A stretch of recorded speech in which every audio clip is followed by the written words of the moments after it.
ცნობიერებას არ ჭირდება მტკიცება და მტკიცებულება, ის ყველა ვარიანტში არის.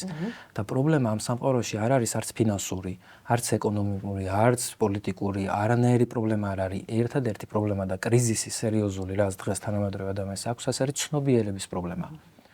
ერთი და იგივე მექანიზმი დაბალ ცნობიერებაში სულ სხვანაირად მუშაობს, მაღალ ცნობიერებაში სულ სხვანაირად მუშაობს.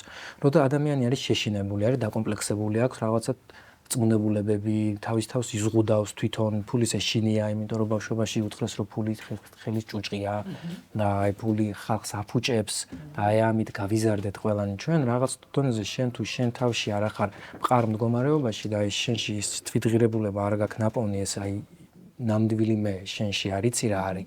მაშინ შენ გეშინია და გგონია რომ აი მოდი არა ვინმეს არ ვეგონო ისეთი, ვინმეს არ ეგონო ესეთი და მე ვიწყებთ აი რაღაც თქვით მიბაძვას ერთმანეთის მიბაძვას.